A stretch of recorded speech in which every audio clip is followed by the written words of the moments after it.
If you're planning to have a baby in the next few months, even the next few years, there are a few mistakes that I tend to see over and over again that can make the journey so much more frustrating, way harder than it needs to be. And some of these mistakes are actually incredibly common. And chances are you have probably heard advice that encourages at least probably one of these. But the good news is every single one of these is something that you can actually start improving today with the information in this video. So what we're going to do is actually dive into the 5 biggest mistakes that I see couples making before trying to conceive. And more importantly, we're also going to talk through what I recommend doing instead. So mistake number 1 is relying on a period tracking app to predict your ovulation. Now, not all period tracking apps are created equally, and I cannot tell you the amount of women that come into my office and tell me that they ovulated on day 14 because their period tracking app told them so. So the problem is that most of these free period tracking apps are not actually measuring your ovulation. They're just making an educated guess based on the average female. And while a lot of women may ovulate on day 14, some don't. And I would say actually many don't. A lot of women will ovulate a few days earlier or even a few days later. I've seen women ovulating on day 20, 21. And if your app is telling you that you're ovulating on day 14, but maybe you do ovulate several days later, then you could actually be timing intercourse totally wrong and trying at the wrong time of the month. So how do you know when you're actually ovulating? I would say there's a few clues that your body will naturally give you. And one of those is your cervical mucus. So around ovulation, that cervical mucus tends to become a lot more slippery, stretchy, and this helps to allow sperm to actually survive and travel more easily. So if this is something you start to pay attention to, it can give you a lot more clues and insight into when you're actually in that fertile window and when your ovulation is really taking place. And then another one would be looking at your basal body temperature. So once you ovulate, progesterone is going to start to rise, and that rise in progesterone actually sends a signal and will increase your core body temperature each morning. So if you are tracking, you always want to track consistently at ideally the same time of day each day. First thing in the morning, typically before you even get out of bed, is ideal. If you track your body temperature, you'll start to see a consistent rise within that luteal phase. And if that's occurring, then that is a pretty good indicator that you are in fact ovulating. And you can also then pay attention to when did that rise start to occur so that you can kind of key into when you actually ovulated.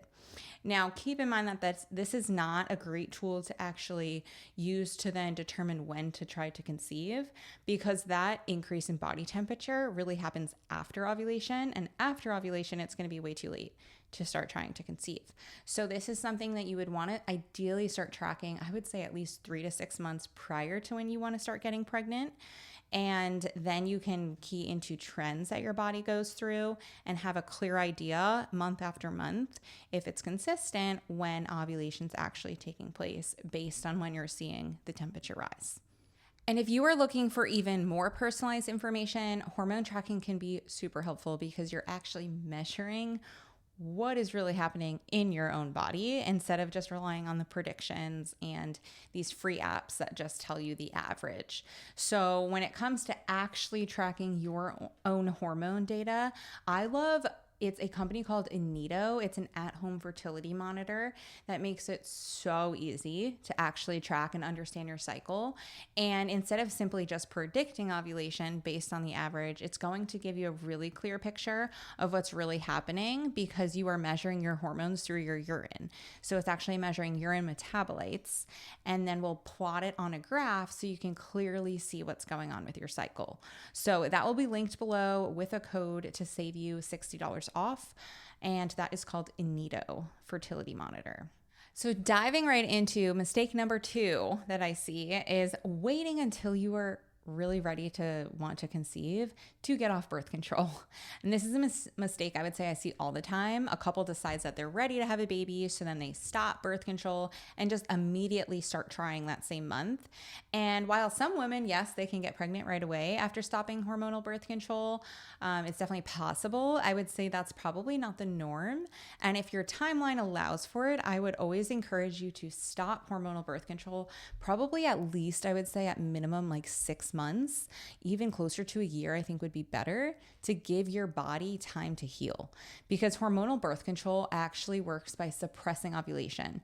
So once you stop it, your body usually needs time to actually reestablish natural hormone patterns and to reestablish a normal cycle. So if we can give your body time, it's going to give your body the opportunity to actually get back on track and really resume natural hormone levels. If you are somebody who maybe went on birth control because you used to have really bad periods or acne or whatever symptoms going on, and then you were prescribed birth control to kind of help with that, that I would say is an even better situation, or I would say even more of a situation where you actually want to give your body adequate time to come off birth control and then actually get your hormones balanced out from a more holistic, natural standpoint to make sure that things are in a good spot before you start trying to conceive. Because birth control is never going to heal your hormones. It's typically going to, it really kind of just suppresses hormones. And a lot of times we may see symptoms clear up when you're on it. And those symptoms clear up because it's just telling your hormones, like, essentially just be quiet, and kind of shuts everything down and stops ovulation. So when you then get off birth control, it's very common for those symptoms to come right back, or even other hormone imbalances start to occur. And that is a situation where you definitely want some guidance on getting those hormones back on track, regulating your cycle, optimizing your health before you even are ready to start trying to get pregnant. Not only to help you successfully get pregnant, but again, the point is not just getting pregnant, but having a healthy pregnancy. And to have a healthy pregnancy, we need things, really our baseline and our preconception health, to be in an optimal spot. All right, so let's dive into mistake number 3, and that is missing your most fertile days. So this is probably one that may surprise people the most. A lot of couples think that they need to wait until ovulation, and then that's when they should start timing intercourse. But by then, you usually have already missed your best opportunity, because it's the days leading up to ovulation that are really included in your fertile window. So an egg is only going to survive for about 12 to 24 hours after it's released, and sperm can actually survive in the female reproductive tract for more, up to like 5 days under the right conditions, as long as things are healthy and really an optimal environment. So your most fertile days are actually the 5 days leading up to ovulation, as well as the day of ovulation itself. And the goal is for sperm to really already be waiting when ovulation occurs. So if you know that you're approaching your fertile window, you usually want to aim to have intercourse every 1 to 2 days during that window, rather than just waiting until you think you've ovulated. And if you're using ovulation predictor kits, like maybe LH strips or whatever it may be, remember that a positive LH surge usually means that ovulation is going to take place typically in the next day or so. So again, that's usually not the ideal time to start trying. We usually want to be tracking well in advance, several months in advance, so that we know when that time comes each month, so that we can prepare and then actually be trying to get pregnant the days leading up to that. So understanding your fertile window can really help, I think, take so much frustration out of fertility and so much guesswork out of the equation, and just help people really go into, pregnancy with more clarity and a lot less stress. All right, so let's dive into mistake number 4, and that is ignoring everyday environmental exposures. So I talk about this a lot because I think it's one of the most overlooked parts of preparing your body for pregnancy. And while fertility, I think, is so complex, there's so many factors that we should really be addressing to actually prepare somebody for a healthy pregnancy. Again, it's not just about getting pregnant, but preparing for a healthy pregnancy, right? We need to pay attention to nutrition, to stress, to hormones, obviously, inflammation levels, gut health, even male fertility. And environmental exposures are really one piece of the entire puzzle that we should be paying attention to. And we know research shows us that so many chemicals in everyday products have actually been shown to really have a potential to interfere with our endocrine system. And the endocrine system is essentially our network of glands, hormones that all regulate ovulation, regulate our menstrual cycle, and control reproduction. So it's really important to pay attention to what we're using on a daily basis, what we are breathing in our environment, both for the female and for the male. Things like what deodorant are you using on a daily basis, things like your laundry detergent, your skincare. Are you using products with synthetic fragrance? Are you putting your food and storing it away in plastic containers? Are you reheating those plastic containers? Are you drinking out of plastic water bottles on a daily basis that maybe are exposed to heat, right? There's so many areas, I would say, in just a day that we can actually have control over decreasing our toxic load. And what I've done to help you with that, because I know it can be overwhelming and you can spend hours upon hours researching all the chemicals that have really a negative impact on our health. I have done all the research for you, and I've put together a low tox fertility swaps guide that'll be linked below so you can download it and have that guide to help you with starting to make safe swaps. From things like your skincare to your water in your home to the air you breathe in your home. Those are all important areas. And I have put the products that I typically use myself and often recommend to couples when trying to just clean up their everyday environment, and especially when it comes to wanting to conceive. So again, that is linked below. You can grab that free download just to start somewhere. And I would say that is, I think it should be for everybody to pay attention to when they're on a journey to get pregnant. All right, so now we are diving into mistake number 5. And this mistake is focusing only on the female. And I talk about this one a lot too, because I think male fertility gets ignored so often, and so many couples go through heartache for years and years when they are ignoring 50% of what helps to make a baby. So it is very important to pay attention to male factor fertility. Male health is going to impact pregnancy outcomes. It's going to impact the health of the embryo. It can definitely impact the chance of miscarriage and even the health of the baby overall. It also really has a big impact on actually how the female feels throughout a pregnancy. So ladies, if you don't want to feel miserable, and especially when it comes to morning sickness and nausea and food aversions, there's actually a lot of research that shows that your man's health has a lot to do with how you're going to feel throughout your pregnancy. So make sure that when you're on a preconception journey, it's not just you that's making the changes. It's not just you that's decreasing stress or eliminating toxins in your environment or changing your diet.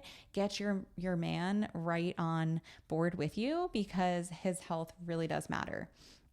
And it's important that I think both parties are playing their part. So things like eating nutrient-dense foods, eating enough protein, exercising regularly, prioritizing sleep, managing stress, like I said, limiting excessive alcohol, avoiding smoking, and obviously any drugs, reducing unnecessary toxin exposure wherever you can. These are all some of the basics to pay attention to. But one thing I think a lot of men don't know is to actually ideally avoid heat. So things like not placing your laptop on your lap, your computer on your lap, or like keeping your phone in your front pocket is actually another good tip. Avoiding saunas when you are getting close to that time where you want to start trying for a baby. Avoiding like steam rooms and hot tubs even. Heat is not super ideal for men. So instead, I would swap the sauna or the hot tub with a cold plunge. And males doing a cold plunge actually can have a really direct improvement for them with their sperm quality and sperm health, and it can help with conception. So those are my tips for the men. But again, most of the general recommendations are pretty much in alignment with what you should be doing as a female to prepare your body for pregnancy as well. And I am a very big proponent of running lab testing to really see what specifically your body needs as both a female and for the men. And a lot of men will do a semen analysis, but what often gets missed is a DNA fragmentation test. So there's more to just looking at the quality of a sperm based on motility, morphology, and really like the number of sperm. We want to also pay attention to DNA fragmentation, and that paying attention to that improves improving it if results show it's warranted, I would say can make the biggest impact on reducing your chances of miscarriage and helping you to get pregnant, but really have a very healthy pregnancy. So ask your doctor about running a full semen analysis, including DNA fragmentation. And if they don't do it, there are doctors that do. It's something we run in our clinic, as well as running a full ovarian assessment report for the women. And we can actually measure things like AMH and have a more clear idea of how that female's egg quality and really egg reserve is looking. So I hope that from this video, you took away that fertility is not one single thing that's going to help improve it. There are many pieces to the puzzle.